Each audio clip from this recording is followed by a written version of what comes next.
The Prowlers are the only team in the FPHL to play each of the other 10 teams in the league, and tonight they wrap up their first season series of 2023-24, playing their sixth and final game against the Mississippi Seawolves. Let's take a look back at the season series so far.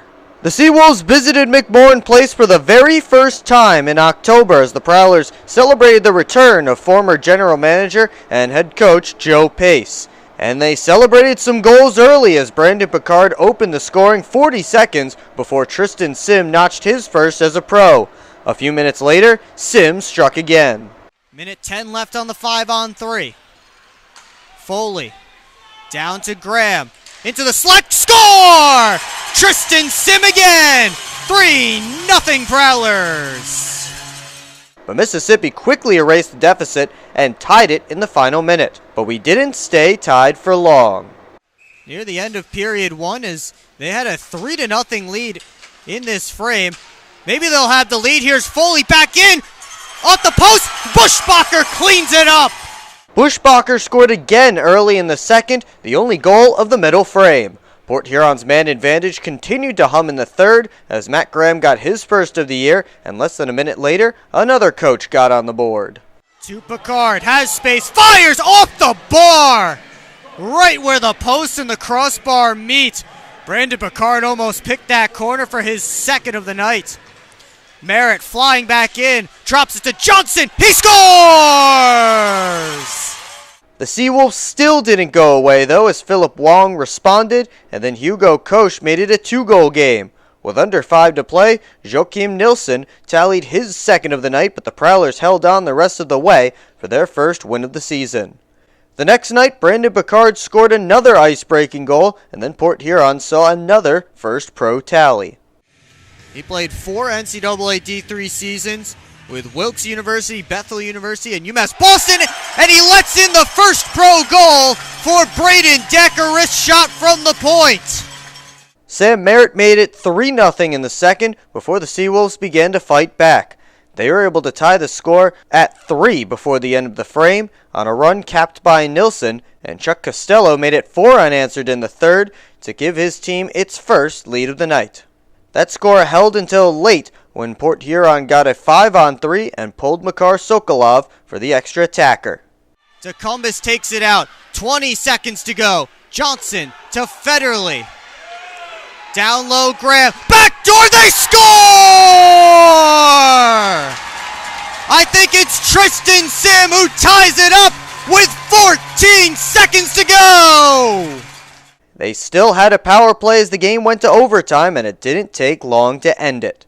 Federley takes the shot, rises high, sits there in the crease, and they score!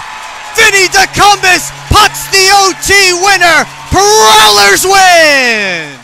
The series shifted down to Biloxi just after Thanksgiving, and for the third straight meeting, the Prowlers started hot out of the gate. To Johnson. Takes a shot, he scores! Power play goals in 3 straight for Alex Johnson, and he gives the Prowlers a 3-0 lead.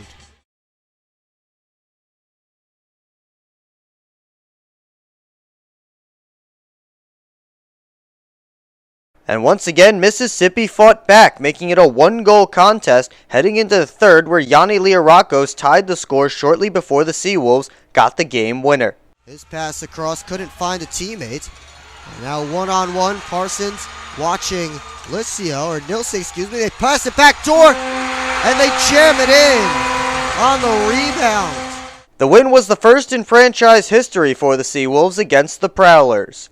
Liam Freeborn opened the scoring the next night, but Koch and Nilsson gave their team the lead through 20 minutes. In the second, Tucker Scantleberry tied things up on the power play, and Brandon Picard put Port Huron back in front. Late in the period, Scantleberry struck again on the man advantage. Johnson again. Loads, gives to Scantleberry. His shot, he scores! Another power play goal in the period for Tucker Scantleberry. And the Prowlers are up by 2. Nilsson pulled Mississippi back within 1 late in the third before number 17 in white completed the hat trick. Played off the boards to Cumbus. Over to Scantleberry with 2 in the game. That's the hat trick for Tucker Scantleberry. into the empty cage. That is, to date, the only hat trick of the season for the Prowlers. Scantlebury dished out an assist to Liam Freeborn to round out the scoring, and Port Huron earns the split. That brings us to last night, a back-and-forth contest with the scoring opened in the first by Justin Barr. Early in the second, Alex Johnson responded to tie the score. Hugo Koch gave the Seawolves back the lead on the power play, but that didn't last long. Long gave it away. Here's Graham feeding it to Federley. He scores! 15 seconds later, the Prowlers knot it right back up. Matt Graham put the Prowlers in front for the first time on the man advantage, but Mississippi found the tying goal with under 5 to play. Then, the Prowlers' power play went back to work. Which, good for you guys. You get a nicer view than I, but tough sometimes to see the numbers from up here. Marin, one-timer score! I can see his number as he one-times that pass from Dalton J. home. Another power play goal for the Prowlers, and they take the lead back 4-3. Frank Schumacher scored just as another Mississippi penalty expired for a season-high 5-goal period for Port Huron. In the third, they put the game out of reach. Quick up to Foley. He'll send Heinzel in. Heinzel with some space to Chartrand. He scores! Great pass by Adam Heinzel finding Dan Chartrand, and the Prowlers get the first goal of the third and make it 6-3. 2 straight 3-goal wins for the Prowlers gives them a 4-1 advantage in the season series. After sweeping the Seawolves last season, the Prowlers are set to wrap up another season series win over their Biloxi rivals. Second period action is coming your way next on the PHP Network.